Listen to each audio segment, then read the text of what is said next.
আসসালামু আলাইকুম dear students, কেমন আছো সবাই? আশা করি সবাই অনেক অনেক ভালো আছো। আলহামদুলিল্লাহ, আমিও ভালো আছি। তো ডিয়ার স্টুডেন্টস, গত ক্লাসে আমি তোমাদের সাথে ডিগ্রি নিয়ে আলোচনা করেছিলাম, কম্প্যারিজন অফ অ্যাডজেক্টিভস। সেখানে দেখেছিলাম যে কিভাবে আমরা একটি পজিটিভ ফর্মকে কম্পারেটিভ করতে পারি, সুপারলেটিভ করতে পারি, এবং আশা করি যে তোমরা ক্লাসটি খুব ভালোভাবে করেছো এবং কোনো ধরনের সমস্যা নেই তোমাদের। চলো আজ আমরা দেখব এই ফর্মগুলো কিভাবে একটি সেন্টেন্সে ব্যবহার করি। আচ্ছা, আমরা দেখেছিলাম যে পজিটিভ ডিগ্রির একটা ফর্ম যদি গুড হয় সেটা কম্পারেটিভে বেটার এবং সুপারলেটিভে বেস্ট। পজিটিভ হচ্ছে সাধারণ গুণ বোঝাবে, কম্পারেটিভ দুজনের মধ্যে তুলনা বোঝাবে, এবং সুপারলেটিভ দুইয়ের অধিক ব্যক্তি বা বস্তুর মধ্যে তুলনা বোঝাবে, এবং এগুলো সাধারণত অ্যাডজেক্টিভ অথবা অ্যাডভার্বের তুলনা বুঝিয়ে থাকে। ওকে, আজ আমরা দেখব যে কিভাবে এগুলো আমরা সেন্টেন্সে ব্যবহার করব। তো কম্প্যারিজন অফ অ্যাডজেক্টিভ অনুযায়ী তিন ধরনের সেন্টেন্স আমরা পাবো। সেটা হচ্ছে একটি পজিটিভ ডিগ্রি, একটা হচ্ছে কম্পারেটিভ ডিগ্রি, এবং একটি সুপারলেটিভ ডিগ্রি। এক্সাম্পলগুলো একটু খেয়াল করো সবাই। No other boy is as good as he, অর্থাৎ তার মতো এরকম ভালো ছেলে আর নেই। আরেকটি এক্সাম্পল দেখো, very few cities are as crowded as Dhaka, অর্থাৎ ঢাকার মতো জনাকীর্ণ সিটি খুব কমই আছে। He is not so honest as his father, সে তার বাবার মতো সৎ নয়। তো যাই হোক, এখানে প্রত্যেকটা এক্সাম্পল একটু খেয়াল করো। ফার্স্ট এক্সাম্পলটি অ্যাজ মাঝখানে কি বসেছে? গুড, পজিটিভ ফর্ম, তাই না?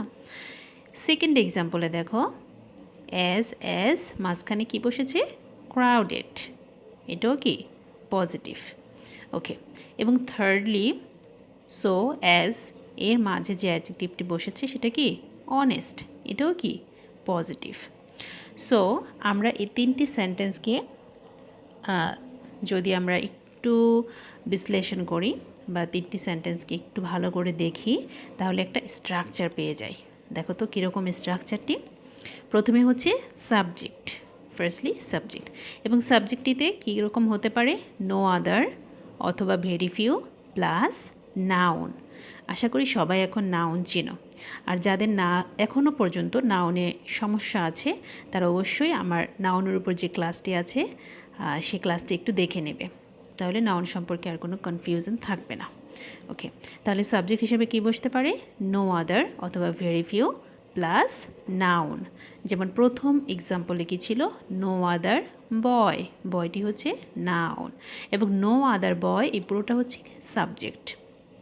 ওকে, তারপর হচ্ছে ভার্ভ, যেমন ইজ বসেছে, হ্যাঁ, সেকেন্ড এক্সাম্পলে বসেছে আর, হ্যাঁ, এরপর অ্যাজ অথবা সো বসবে, তারপর হচ্ছে পজিটিভ, এরপর আবার অ্যাজ বসবে, তার মানে অ্যাজ মাঝখানে পজিটিভ, এবং এরপর হচ্ছে এক্সটেনশন। এক্সটেনশন হচ্ছে অতিরিক্ত অংশ। ওকে, তাহলে আমরা কি শিখলাম?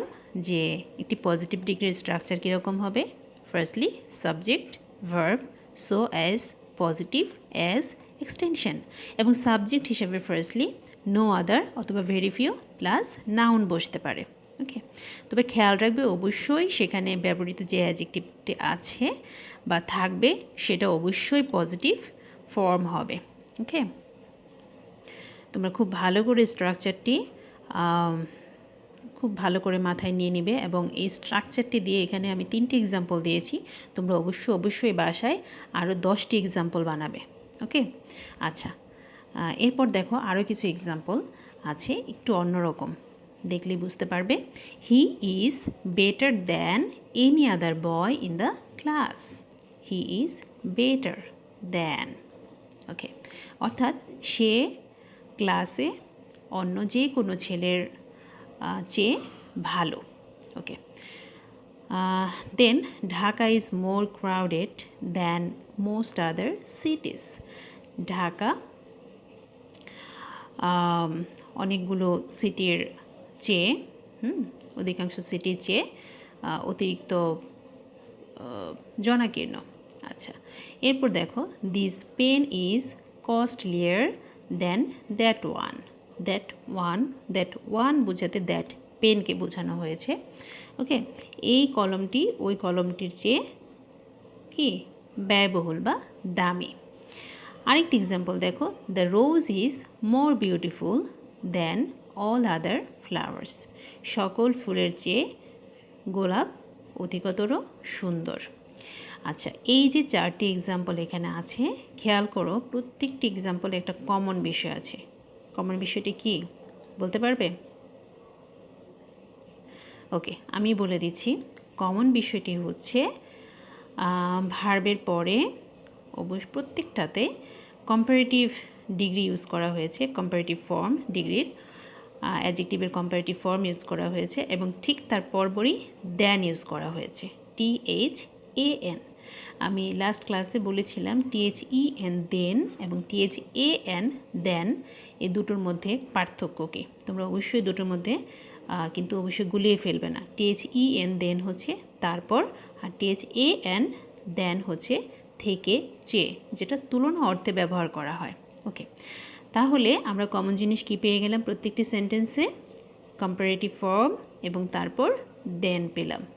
আচ্ছা, আর কি কিছু কমন আছে দেখো তো। প্রত্যেকটিতে ফার্স্টে সাবজেক্ট আছে এবং তারপর ভার্ব আছে। খেয়াল করো, প্রথম সেন্টেন্সে সাবজেক্ট হচ্ছে হি, ইজ হচ্ছে ভার্ব। তারপর সেন্টেন্সে সাবজেক্ট হচ্ছে ঢাকা, ইজ হচ্ছে ভার্ব। তারপর সেন্টেন্সে দিস পেন সাবজেক্ট এবং ইজ হচ্ছে ভার্ব। এন্ড ডিতে যে সেন্টেন্সটি আছে দি রোজ সাবজেক্ট, ইজ হচ্ছে ভার্ব। ওকে, আচ্ছা, তারপর যেগুলো আছে সেগুলোর মধ্যে একটু পার্থক্য আছে, তাই না? দেনের পর কোথাওতে বসেছে এনি আদার, কোথাও বসেছে মোস্ট আদার, কোথাও বসেছে অল আদার, এরকম আর কি। তাহলে চলো আমরা স্ট্রাকচারটি দেখে ফেলি। তাহলে কম্পারেটিভ ডিগ্রির স্ট্রাকচারটি কীরকম হবে? প্রথমে সাবজেক্ট, তারপর ভার্ব, এরপর হচ্ছে কম্পারেটিভ, তারপর দেন এনি আদার অথবা দেন মোস্ট আদার অথবা দেন অল আদার অথবা শুধু দেনও হতে পারে, এবং ফাইনালি একটা নাউন বসবে। ওকে, ফাইনালি একটা নাউন বসবে। দেখো প্রথম সেন্টেন্সে নাউন কি বসেছে বলো তো? এনি আদারের পর বয় বসেছে।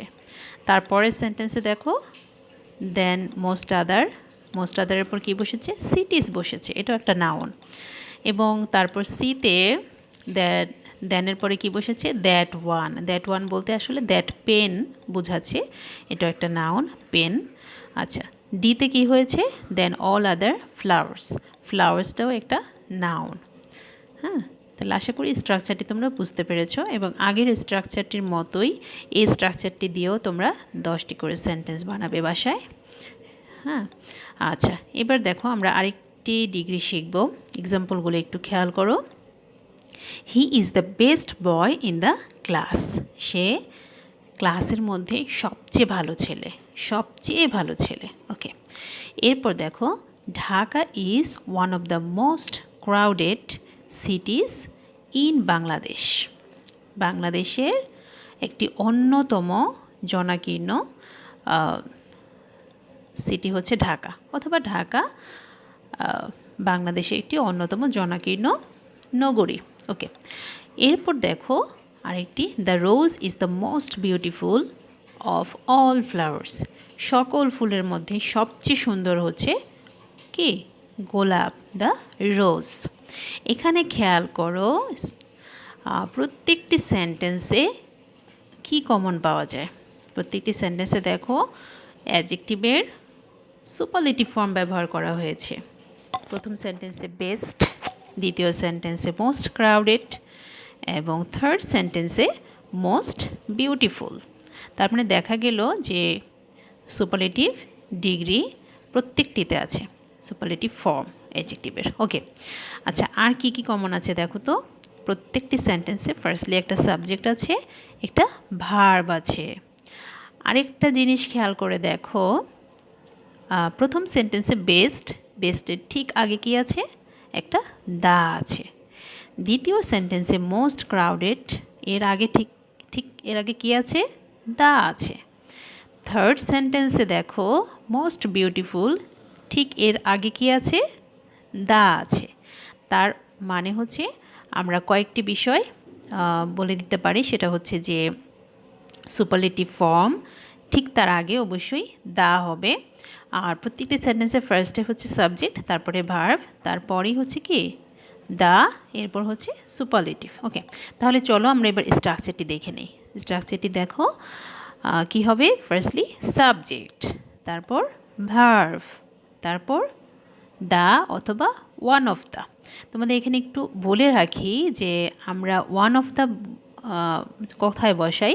ওয়ান অফ দ্য হচ্ছে যে এরকম যদি হয় যে খুব কম আছে, তবে একাধিক, হ্যাঁ, দুই তিনটি কোনো একটা বিষয়, এর মধ্যে হচ্ছে একটি বোঝায়, সেক্ষেত্রে আমরা ওয়ান অফ দ্য ব্যবহার করি, এবং এর বাংলা হচ্ছে অন্যতম।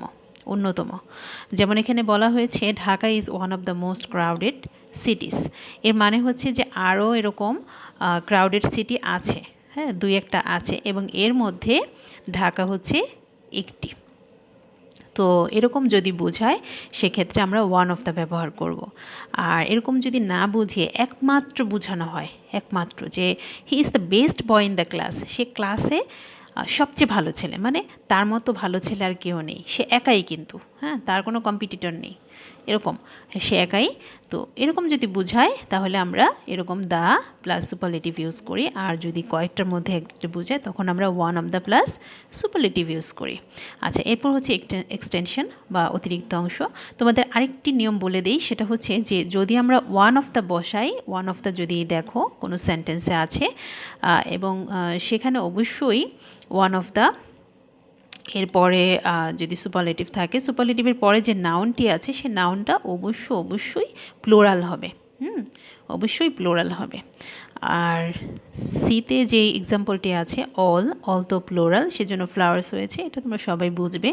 তো ওটা তোমাদের অবশ্যই মনে রাখতে হবে যে ওয়ান অফ দ্য যদি থাকে তাহলে সেই সেন্টেন্সে তারপরে যে নাউনটা বসবে সে নাউন অবশ্যই কী হবে, প্লোরাল হবে। যদি সিঙ্গুলার দাও তাহলে কিন্তু ভুল হয়ে যাবে, গ্রামাটিক্যালি ভুল হয়ে যাবে।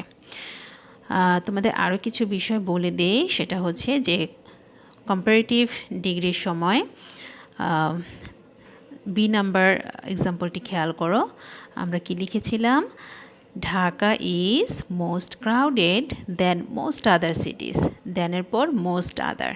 যদি মোস্ট আদার অথবা মেনি আদার হয় তাহলেও তারপরে যে ভার্ভটি ভার্ভ না, নাউনটি থাকবে, সেই নাউনটি অবশ্যই কী হবে, প্লোরাল হবে। কখনোই সিঙ্গুলার ব্যবহার করবে না। ওকে, আচ্ছা। আর পজিটিভ ডিগ্রিতে দেখো বি নাম্বার এক্সাম্পলটি ভেরি ফিউ সিটিস। আচ্ছা, ভেরি ফিউ বলতেও আসলে সিঙ্গুলার বোঝায় না, প্লোরাল বোঝায়, মানে খুব কম আছে, মানে দুই একটা হলেও হবে এরকম। তো প্লোরাল বোঝায়, একাধিক বোঝায়, তো সেই জন্য ভেরি ফিউ এর পরে সিটিস বসানো হয়েছে, সিটিস অর্থাৎ প্লোরাল বসানো হয়েছে। এবং যেহেতু ভেরি ফিউ সিটিস, তাহলে পুরোটাই কি প্লোরাল হয়, সেজন্য ভার্বটিও কি প্লোরাল হয়েছে, এবং ইজ না বসে আর বসেছে। আচ্ছা, এভাবে তোমাদের ধরিয়ে দেওয়ার কারণ হচ্ছে মোস্ট অফ দ্য স্টুডেন্টস এই জায়গাগুলোতে ভুল করে থাকে, সেজন্য তোমাদের এখন আমি এগুলো ধরিয়ে দিচ্ছি। এই বিষয়গুলো একটু আলাদা করে মনে রাখতে হবে। আচ্ছা, তাহলে আমরা মোটামুটি আজকে কি শিখলাম বলো তো? আজকে শিখলাম পজিটিভ ডিগ্রি, কম্পারেটিভ ডিগ্রি এবং সুপারলেটিভ ডিগ্রির স্ট্রাকচারগুলো শিখলাম। উদাহরণ থেকে কিভাবে স্ট্রাকচার বানানো যায় সেগুলো আমরা শিখলাম। তোমরা অবশ্যই বাসায় স্ট্রাকচারগুলো সামনে রেখে আরও 10টি সেন্টেন্স প্রত্যেকে নিজের মতো করে বানাবে। 10টি সেন্টেন্স অবশ্যই আমাকে লিখে দেখাবে, সেটা এখানে সাবমিট করতে পারো অথবা গ্রুপে সাবমিট করবে। আর যদি কোনো সমস্যা ফেস করে থাকো, কোথাও যদি বুঝতে সমস্যা হয়, সেটাও অবশ্যই আমাকে জানাবে। আমি ইনশাল্লাহ তোমাদের পরের ক্লাসে সেই বিষয়গুলো ক্লিয়ার করে দেব। ঠিক আছে? তো যদিও এখানে তোমাদের হোমওয়ার্ক হিসেবে আমি 5টি সেন্টেন্স দিয়েছি, কিন্তু তোমরা বাসায় 10টি সেন্টেন্স করবে, আরও 5টি অ্যাড করে দিলাম। ওকে, তো আজকে এ পর্যন্তই। Thank you very much. আর পরবর্তী ক্লাস নিয়ে ইনশাল্লাহ খুব দ্রুতই চলে আসব। সে পর্যন্ত আল্লাহ আমাদের সবাইকে ভালো রাখুন, সুস্থ রাখুন। আল্লাহ হাফেজ।